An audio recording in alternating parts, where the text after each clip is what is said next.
ಅಕ್ಟೋಬರ್ನಲ್ಲಿ ಬಿಡಿಸಿ ಬ್ಯಾಂಕ್ ಚುನಾವಣೆ ಘೋಷಣೆಯಾಗಿದೆ. ಜಿಲ್ಲೆಯಲ್ಲಿರುವ 14 ಲಕ್ಷ ರೈತರಿಗೆ 3,500 ಕೋಟಿ ಶೂನ್ಯ ಸಾಲ ನೀಡುತ್ತಿದ್ದು, ಆದರೆ ಈಗ ಖಾಸಗಿ ಉದ್ಯಮಗಳಿಗೆ ಸಾಲ ನೀಡಿವೆ ಎಂದು ರಾಜ್ಯಸಭಾ ಸದಸ್ಯ ಈರಣ್ಣ ಕಡಾಡಿ ಹೇಳಿದರು.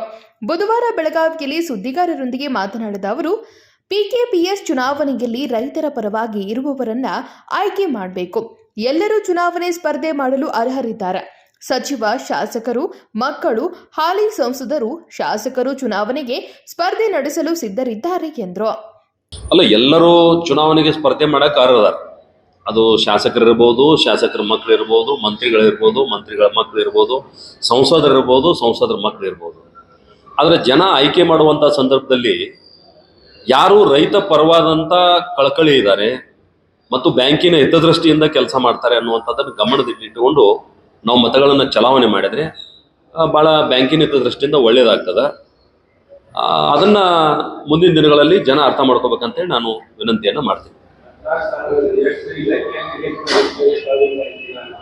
ಬ್ಯಾಂಕಿನಲ್ಲಿ ಸುಮಾರು 15 ತಾಲೂಕುಗಳಿದ್ದು, ಪ್ರತಿ ತಾಲೂಕಿನಿಂದ ಪ್ರಾಥಮಿಕ ಕೃಷಿ ಪತ್ತಿನ ಸಹಕಾರಿ ಸಂಘದಿಂದ ಒಬ್ಬರು ನಿರ್ದೇಶಕರಾಗ್ತಾರೆ. ಸರಾಸರಿ ಒಂದೊಂದು ತಾಲೂಕಿನಾಗ 50 ಅದಾವ, 60 ಅದಾವ, ಅಷ್ಟು ಮತಗಳು ಬರ್ತಾವೆ.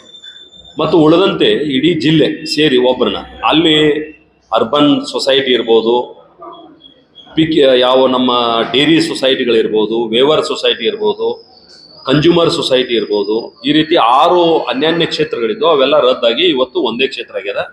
ಮತ್ತು ಅದರದ್ದು ಪಾತ್ರನೂ ಭಾಳ ದೊಡ್ಡದಿಲ್ಲ. ಅಲ್ಲಿ ಉಳಿದವ್ರದ್ದು ಜಾಸ್ತಿ ಪಾತ್ರ ಇರುವಂಥದ್ದು ಯಾರ್ದಂದ್ರೆ PKPSನಿಂದ ನಿರ್ದೇಶಕರಾಗಿ DCC ಬ್ಯಾಂಕಿಗೆ ಯಾರು ಬರ್ತಾರ ಅವರು ರೈತರ ಹಿತಾಸಕ್ತಿಯನ್ನು ಕಾಪಾಡುವಂಥದ್ದು ಇರ್ತದೆ. ಹೀಗಾಗಿ ರೈತರ ಹಿತಾಸಕ್ತಿಯನ್ನು ಗಮನದಲ್ಲಿಟ್ಟುಕೊಂಡು ಸ್ಪರ್ಧೆ ಮಾಡ್ತಕ್ಕಂಥ ಅಭ್ಯರ್ಥಿಗಳಿಗೆ ನಾವು ಮತವನ್ನು ಕೊಡಬೇಕಾಗ್ತದೆ. ಆಶೆ ಅಮಿಷಗಳಿಗೆ, ಉಡಿ ತುಂಬುವ ಕಾರ್ಯಕ್ರಮಗಳಿಗೆ ಯಾರೂ ಆಸ್ಪದ ಕೊಡಬಾರ್ದು ಅನ್ನುವಂಥದ್ದನ್ನು ನಾನು ವಿನಂತಿಯನ್ನು ಮಾಡ್ತೇನೆ. ಯಾರೋ ಒಬ್ಬ ನಿರ್ದೇಶಕನ ಉಡಿ ತುಂಬಬಹುದು ಯಾರೋ, ಆದರೆ ಉಳಿದವ್ರ ಗತಿ ಏನು? ಹೀಗಾಗಿ ಅದಕ್ಕೆ ಆಸ್ಪದ ಕೊಡಲಾರದೆ ರೈತ ಹಿತಾಸಕ್ತಿಯನ್ನು ಗಮನದಲ್ಲಿಟ್ಟುಕೊಂಡು ಅಭ್ಯರ್ಥಿಗಳನ್ನು ಆಯ್ಕೆ ಮಾಡಿರಂತೆ ವಿನಂತಿಯನ್ನು ಮಾಡ್ತೇನೆ. ಪಿಕೆಪಿಎಸ್ನಿಂದ ಸ್ಪರ್ಧೆ ನಡೆಸಿ ಡಿಸಿಸಿ ಬ್ಯಾಂಕ್ಗೆ ನಿರ್ದೇಶಕರಾಗಿ ಬರುತ್ತಾರೆ.